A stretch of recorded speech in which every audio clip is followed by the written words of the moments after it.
Yo, today we're going to talk about these joints.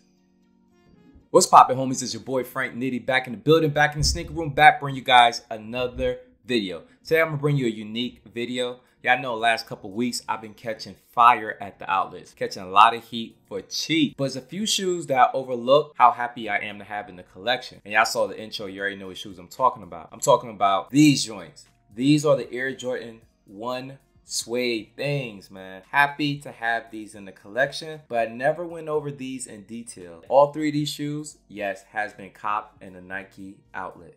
So let's get right into it. For starters, I'm gonna go over each individual shoe, what I paid for them, where I copped them from. I never thought I was gonna actually like these ones, because you already know when Jordan comes out with the regular ones without the Nike Air on the tongue, we like look the other way, man. But these shoes actually caught my eye, and it wasn't early on when it caught my eye. It was like months after. Well, I'll tell you what I'm talking about. For instance, these are the Air Jordan 1. I call them the Papa Smurfs because they're all blue everything, blue suede joints.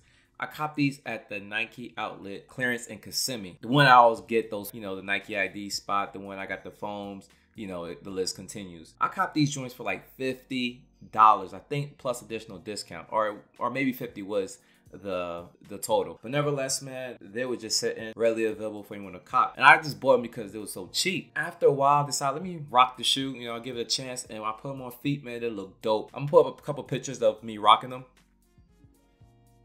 Let me know what you guys think. Let me know if you even copped these. I believe these was the first pair of the three that came out. This came out in 2017. I want to say April. First week of April, these joints came out. No one cared for them. I didn't even have them on my radar because, thing about that Nike Air, we don't care for it. If the Jumpman's in the back of it, we don't care for it. But the quality on this shoe, above par. Really, really, really happy to have this in the collection.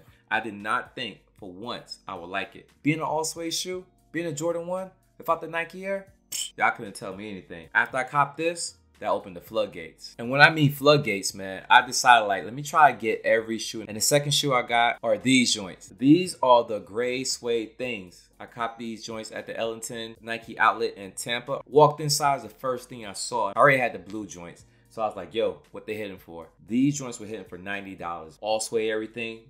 This was, I think, the third shoe out the pack. This one dropped later that year around June. This didn't have the hype behind it as the other two, or lack thereof height. This was literally below the radar for all shoes. So if you was gonna pick any of the shoes up, you probably would pick the blue joints, the Papa Smurf before these. So this is pretty much a regular all gray shoe. And it's like, why would you rock it? Why would you care for it? For me, it was just to have it in the collection. The blue one being so great, I was like, yo, I have to have these. And then I pulled the trigger at $89. Now, this was more than the previous shoe I copped, which was the blue joints. Significantly more, almost like 50% more.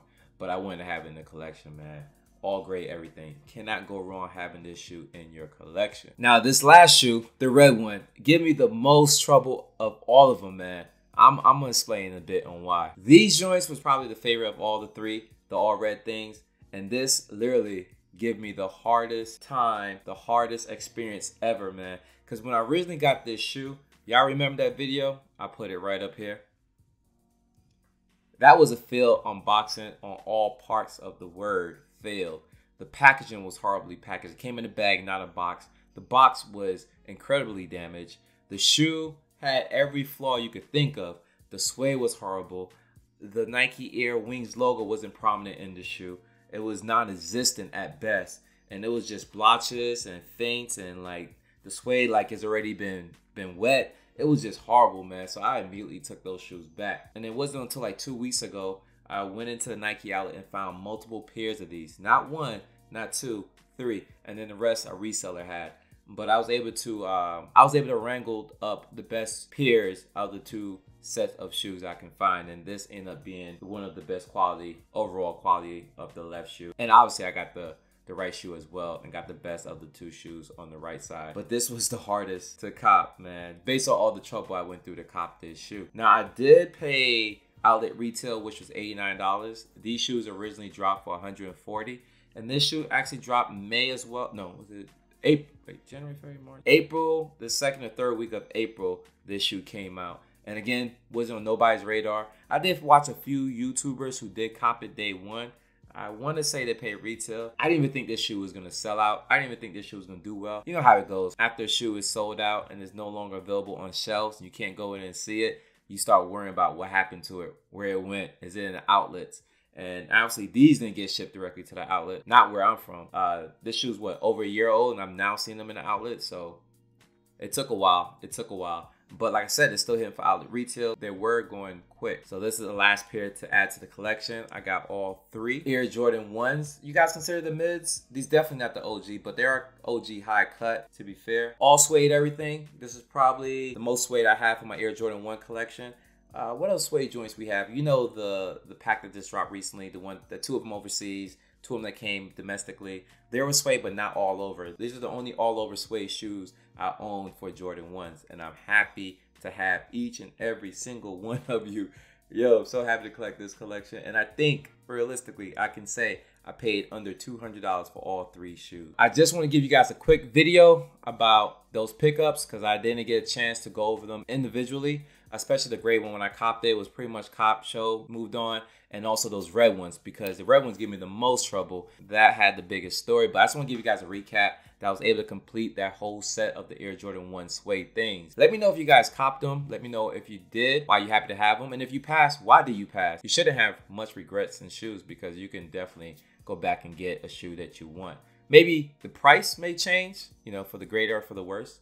Depends on which situation and which shoe it is. But nevertheless, I'm happy to have them. And I'm happy, I guess, I passed and I realized how much I like them now and able to get, like I said, all 3 shoes below $200. Quick note, I did a podcast yesterday. Most of you guys showed up. Google was acting up. I didn't have the ability to go live. There was some technical difficulties, some other legal obligations. Why? Let's say my privilege has been revoked. Not clear what that is, so I hit them up. So I'm waiting for an answer for that. That didn't stop the show. I decided to still shoot that podcast, and I did. So salute to Ride. Me and him just chopped it up one-on-one. And what I realized, man, it was a lot of errors, you know, being a newbie that I didn't think through. So I'm gonna try my best to work to get the audio levels to a point where you can hear me clearly, because I can hear myself clearly, but I can't hear him clearly. So I'm gonna try to get that up and running and post it on the channel as soon as I can. When I figure out what's going on with the live stream, I'm going to invite him again and we'll kind of start over and do a live session. If this one behind the scenes don't make it, if this podcast beta, which is the title I called it, podcast beta,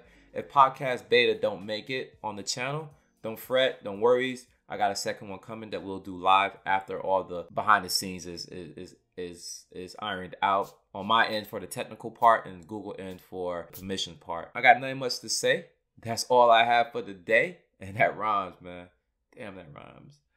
But anyways, man, if you're new to this channel, go ahead and hit that subscribe button and notification bell as well. Everybody else, man, keep leaving your comments down below. I am kind of busy and I'm getting a lot of comments, so give me some time and I'll get back to you guys as soon as possible. Until then, you already know my slogan. Good to go. Peace. It's a wrap.